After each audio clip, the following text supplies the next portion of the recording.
दोस्तों स्वागत है आपका आज की हमारी इस वीडियो में। दोस्तों एमसीए के लिए इंजन को लेकर एक नई अपडेट आई है। इससे पहले हम आपको बता चुके हैं कि फ्रांस और भारत मिलकर एक नया इंजन बनाने वाले हैं जो कि एमसीए प्रोग्राम में इस्तेमाल किया जाएगा। फ्रेंच इंजन मैन्युफैक्चरर साफ्रान और इंडिया के गैस टरबाइन रिसर्च एस्टेब्लिशमेंट दोनों मिलकर एक ऐसे जॉइंट डेवलपमेंट को लेकर नेगोशिएशंस कर रहे हैं जिसमें एक 110 kN के थ्रस्ट वाला इंजन बनाया जाएगा जो कि हमारे advanced medium combat aircraft MCA के लिए बनाया जाएगा। इसमें इंडिया तकरीबन 1 बिलियन यूरोस को इन्वेस्ट करेगा, लेकिन फिर भी हमें इसके जो इंटेलेक्चुअल प्रॉपर्टी राइट्स हैं वो फ्रांस के साथ शेयर करने पड़ेंगे। पहले जो इंजन बनाया जाएगा वो 110 kN के कैपेसिटी वाला बनाया जाएगा और इसके बाद इस इंजन को 130 kN तक अपग्रेड किया जाएगा, यानी कि इसके अलग अलग वेरिएंट्स बनाकर हमारे सभी फाइटर एयरक्राफ्ट में लगाए जा सकेंगे। इससे पहले साफ्रान और जीटीआरई के बीच इस इंजन के इंटेलेक्चुअल प्रॉपर्टी राइट्स और ट्रांसफ़र ऑफ टेक्नोलॉजी को लेकर सहमति नहीं बन रही थी। भारत को ऐसा आश्वासन दिया गया था कि भारत को इसके कोर इंजन के लिए टेक्नोलॉजी ट्रांसफ़र मिलेगा। भारत इसमें इम्प्रूवमेंट्स भी कर पाएगा और इसके साथ ही इस इंजन के क्रिटिकल कंपोनेंट्स को इंजन सर्विस लाइफ के दौरान अपग्रेड भी कर पाएगा। लेकिन फिर भी साफ्रान इसमें जॉइंट आईपी राइट्स रखना चाहता है, यानी कि जो इंटेलेक्चुअल प्रॉपर्टी राइट्स होंगे वो साफ्रान और जीटीआरई दोनों के पास बराबर होंगे। भारत के पास इसके एक्सपोर्ट को लेकर सभी राइट्स होंगे और हमें इस इंजन को एक्सपोर्ट करने के लिए साफ्रान से परमिशन नहीं लेनी पड़ेगी। लेकिन अगर इन इंजन्स को किसी और एयरक्राफ्ट के ऊपर लगाना है तो इसके लिए साफ्रान की परमिशन चाहिए होगी। साफ्रान को ये इंश्योर किया गया है कि साफ्रान सभी इस इंजन के फ्यूचर वेरिएंट्स के लिए डिफ़ॉल्ट कंसल्टेंट होगा, यानी कि अगर इसका एक अपस्केल्ड 130 kN इंजन बनाया जाता है या इसका ड्राई इंजन वेरिएंट बनाया जाता है तो इसके लिए साफ्रान के साथ कंसल्ट किया जाएगा। साफ्रान पहले 3 कोर और 4 प्रोटोटाइप इंजन्स को फ्रांस में बनाएगा, जहां पर जीटीआरई टीम जाकर डिप्यूट करेगी और Dassault on Rafale fighter aircraft को एक फ्लाइंग टेस्ट बेड के तौर पर इस्तेमाल किया जाएगा और इस इंजन की टेस्टिंग की जाएगी। इस इंजन वेंचर को प्रॉफिटेबल बनाने के लिए और इन्वेस्टमेंट को रिकवर करने के लिए भारत इस नए 110 kN के इंजन को एमसीए प्रोग्राम में इस्तेमाल करेगा और इसके साथ ही तेजस मार्क 2 प्रोग्राम में भी इस्तेमाल करेगा और naval twin engine deck based fighter programme में भी इस्तेमाल करेगा, जिससे अगले 20 से 30 सालों में तकरीबन 1000 से ज़्यादा इंजन्स बनाए जाएंगे और इसके अलावा अलग अलग इंजन वेरिएंट्स बनाए जाएंगे जो कि बाकी के एयरक्राफ्ट में भी लगाए जा सकेंगे। इससे पहले हम आपको बता चुके हैं कि फ्रांस के लिए ये डील करना ज़्यादा लुक्रेटिव इसलिए है क्योंकि भारत बहुत सारे नए फाइटर एयरक्राफ्ट डेवलप कर रहा है जिनमें अलग अलग तरह के इंजन्स लगाए जाएंगे और इस हिसाब से हमारा एयरक्राफ्ट इंजन मार्केट बहुत बड़ा है जो कि साफ्रान कैश इन करना चाहता है। अगर हम साफ्रान के फ्यूचर को देखें तो साफ्रान के पास कोई भी इतने बड़े इंजन ऑर्डर्स नहीं हैं जिससे वो अगले सालों में अपने आप को सस्टेन कर सके। साफ्रान के पास केवल फ्रेंच राफेल है और शायद फ्यूचर में उनका एक future 6th generation fighter programme होगा, लेकिन इन दोनों फाइटर एयरक्राफ्ट का मार्केट शेयर काफ़ी कम है क्योंकि साफ्रान के मार्केट शेयर में अमेरिकन एयरक्राफ्ट और ब्रिटिश एयरक्राफ्ट काफ़ी बड़े कंटेंडर्स होंगे और ऐसे ही रशियन एयरक्राफ्ट भी बहुत बड़े कंटेंडर्स हैं।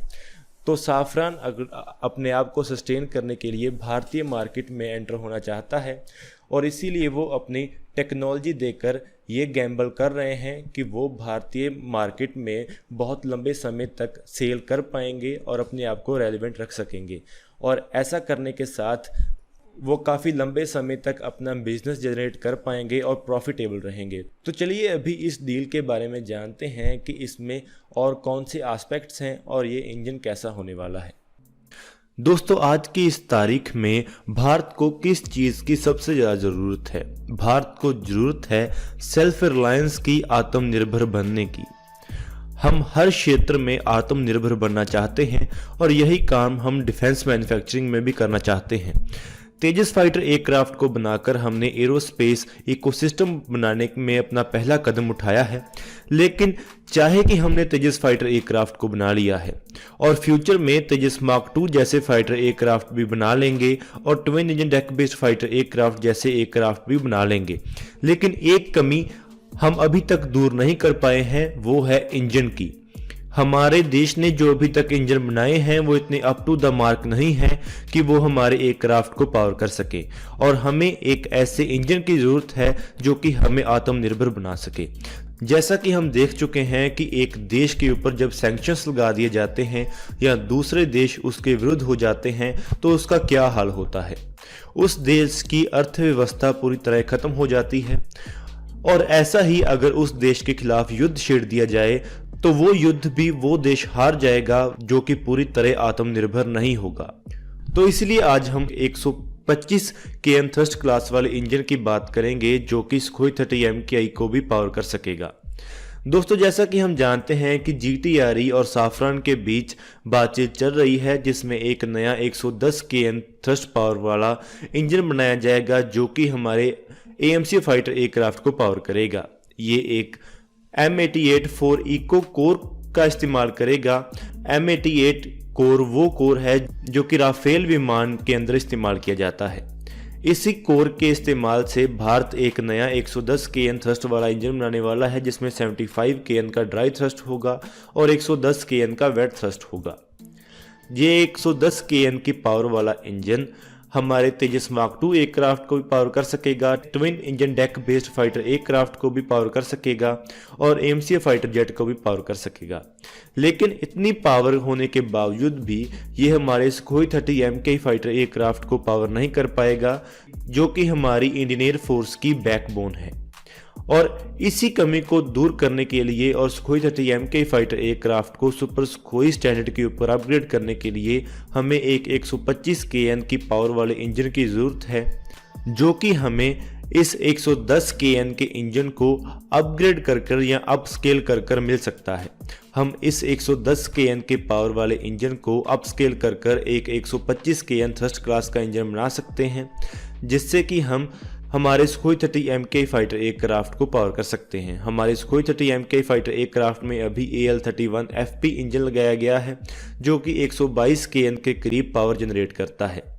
हम हमारे देश के 150 के करीब सुखोई 30 MKI फाइटर एयरक्राफ्ट को सुपर सुखोई स्टैंडर्ड के ऊपर अपग्रेड करना चाहते हैं, और इस अपग्रेड के लिए रशिया ने हमें उनका AL-41F 142 kN पावर वाला इंजन ऑफर किया है। लेकिन जैसा कि अभी स्थिति चल रही है, यूक्रेन और रशिया के बीच जंग चल रही है और रशिया के ऊपर सैंक्शंस लगाए जा रहे हैं, तो ऐसा हो सकता है कि ऐसी मूव्स की जाएं या ऐसे कदम उठाए जाएं जिसके तहत भारत को रशिया के साथ कोई भी बिजनेस करने से रोका जा सके। ऐसा हो सकता है कि पुरानी डील्स को लेकर तो हमें ना रोका जाए, लेकिन जो हम नई डील्स करेंगे उसको लेकर हमारे ऊपर प्रेशर बनाया जा सकता है। तो ऐसा हो सकता है कि ये सुपर सुखोई अपग्रेड हमें खुद करनी पड़े और या किसी वेस्टर्न कंट्री के साथ करनी पड़े।